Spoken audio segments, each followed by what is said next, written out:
Hello everyone and welcome back to another video. Today we're going to be taking a look at a new build that I'm very excited to show off. This is going to be using the Nightstalker Way of the Pathfinder, which I've started experimenting with recently and I'm really having a lot of fun with. I think this build has a really high potential and is pretty insane and fun to use.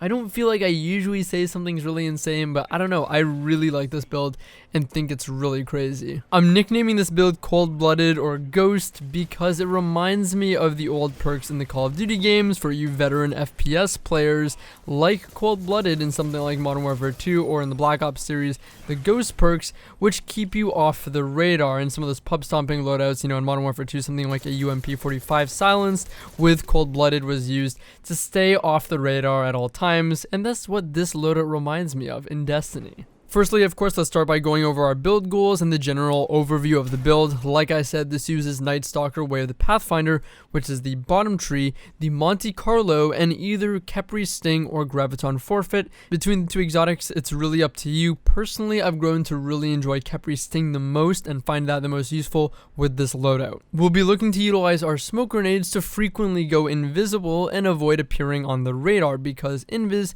takes us off the radar. We don't appear as a ping on the radar when you're invisible. And of course, we're going to use Monte Carlo to refresh the Invis smoke grenade on every kill. And our exotic, either Khepri Sting or Graviton Forfeit, will improve our invisibility. Khepri Sting giving us wall hacks or true sight while invisible, and Graviton Forfeit extending our invisibility duration as well for longer flanks and being able to stay off radar for a longer period of time. Of course, as I mentioned, using our invisibility allows us to run and move more freely throughout the map, easily closing the gap with a shotgun, or if you'd like, taking angles with a sniper, or simply being able to flank and collapse with your team more efficiently and safely. In my experience using Monte Carlo, every kill with Monte Carlo refreshes your Invis smoke grenade and as a result allows you to rapidly get in and out of engagements and of course move quickly from one target to another, as well as just get out of danger quickly after picking up a kill. About a second after using your smoke grenade to go invisible, Khepri Sting will give you true sight for about 2 to 3 seconds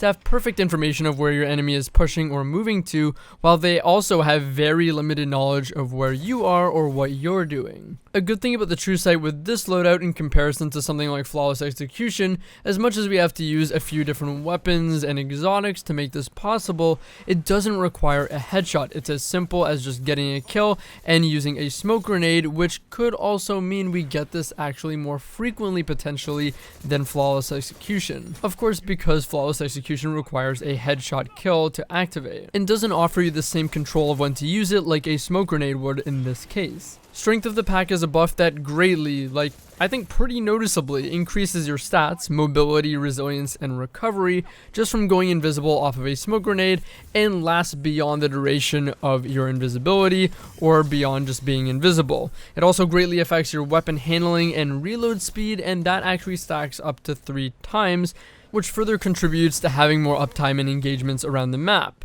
In this build, I utilize high stats in each category, but not fully maxed out stats because they get boosted significantly from this buff. In Shadowkeep, Tether got buffed to be able to one-hit on direct impact, which is pretty great for this class considering it has a multi-tether with Mobius Quiver.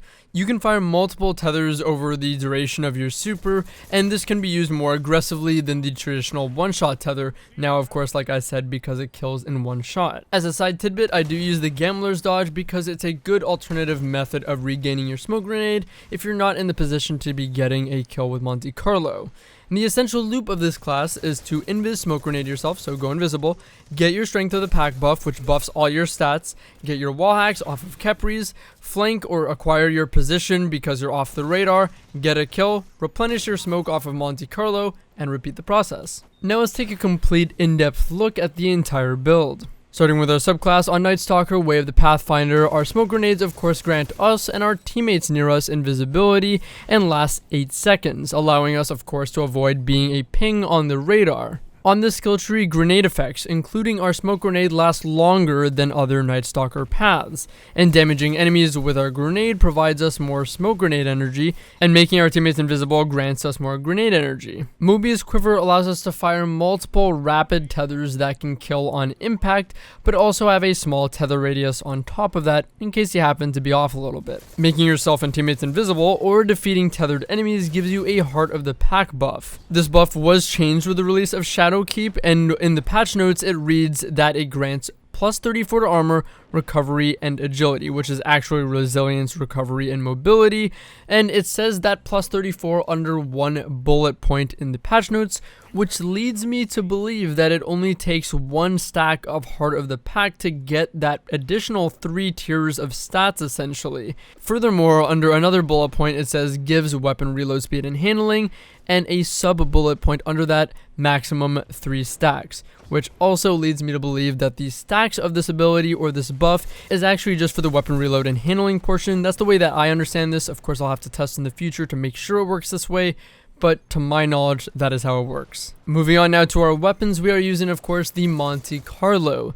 I mainly use this, of course, to refresh my invisibility smoke grenade on kill, but in addition to this, it actually has a pretty competitive time to kill, which is 0.8 seconds with pretty good stats. It feels really good. I haven't done a review on this yet, but I was pretty surprised at how good this weapon feels and how competitive it felt.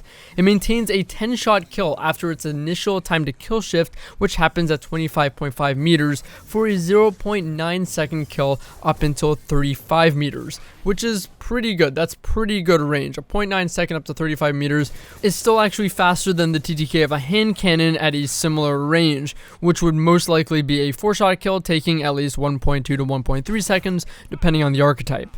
To double down on Monte Carlo's non-punishing time to kill shift and just the fact that it maintains a good time to kill, I utilize 6 resilience, and in addition to that the plus 3 from Heart of the Pack buff to give me a total of up to 9 resilience, which punishes hand cannon range and time to kill even further, forcing them to have to 4-shot at even closer ranges, and in some cases even force more headshots. On top of all this, Monte Carlo also has a swashbuckler style lethality perk that improves it even more. For our special weapon, you can use either a shotgun or a sniper. I personally liked using a shotgun more with this loadout to utilize being more aggressive while off the radar, but taking angles and flanks with a sniper can be just as effective, especially since you have the true sight from Khepri's. And for this loadout, heavy weapons not really relevant here, so use whatever you'd like. Now let's take a look at our armor. So in terms of stats, my priority stats for this build were recovery, strength, and resilience. I have tier 4 mobility, tier 6 resilience, tier 9 recovery, tier 3 discipline, tier 4 intellect, and tier 6 strength. I don't value mobility as much as some others might, so I only use a bit so I don't feel too slow or too sluggish, but of course you can change that as it feels comfortable to you. Recovery is, in my opinion though, still the most important stat, allowing you to get back into those engagements quicker, and in this case we want to recover as soon as possible to utilize the time we have while invisible and be more active in more engagements frequently while opponents are less aware of your position. Discipline or intellect isn't very important or integral to this build in any way, so tier 3 discipline and tier 4 intellect from the stats that I had on my gear by default was pretty sufficient and still give us a decently well-rounded build. Tier 6 strength gives us about a 50-second cooldown on our Invis smoke, which we want at our disposal, of course, as often as possible, but this isn't really our main way of regaining our Invis smoke, but more of just a failsafe in case we don't happen to pick up a Monte Carlo kill quickly enough. Because you're always refreshing your Invis smoke off of Monte Carlo or even the Gambler's Dodge, you could argue that you don't need this, so you might want to invest this stat into something else, maybe mobility if you value that more, or even intellect, something of that nature. Although there are some emphasized stats, I think that this build has a pretty good stat split with everything having a decent degree of investment, and the stat splits in this build are meant to be fully optimized by that Heart of the Pack buff, which you can have honestly pretty frequently in my experience. And utilizing that Heart of the Pack gives you 3 tiers, of course, like I said, to each stat, so my mobility would actually be tier 7, resilience tier 9, and recovery tier 10. To quickly and finally take a look at our armor pieces and mods just to top off the video, on our helmet we use a resilience mod and scatter weapon targeting. The scatter weapon targeting, of course, is to improve the consistency of Monte Carlo. Unfortunately, I don't have an arc helmet, but with that you could use a resilience mod, scatter targeting, and even shotgun targeting to improve consistency across the board on all your weapons. For our exotic, on Khepri Sting, I'm using a recovery mod with enhanced auto rifle loader and large arms loader. Of course, this is for the reload speed of our Monte Carlo and our shotgun. If you did happen to have an ARC Khepris, I did not, you could also use enhanced shotgun loader instead of large arms loader. On our chest piece, we're using resilience mod and rifle unflinching, which of course is for unflinching on Monte Carlo. As the trend, if you had an ARC chest, which I do not, you could also use unflinching shotgun in combination to have less flinch on both. On our boots, we have a resilience mod, shotgun scavenger, and traction. I think this is pretty self-explanatory. Shotgun scavs to get more ammo for our shotgun per special brick, and traction is just a preferred perk for me because I play on controller and I like that tighter turn radius, but of course also provides that invisible boost to mobility, not actually reflected in the stat breakdown. Lastly, on our class item, we have a recovery mod with outreach and pump action. Outreach is to reduce our melee cooldown even further when dodging, so we can regain our melee quicker if necessary, and pump action of course is just for more super energy on those shotgun kills.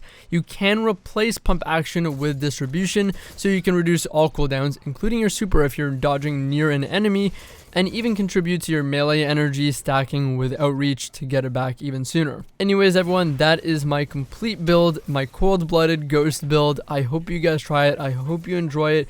This is one of the most fun builds, maybe my favorite build right now, and I think it's just so much fun to use, and I think it's absolutely insane in terms of its function.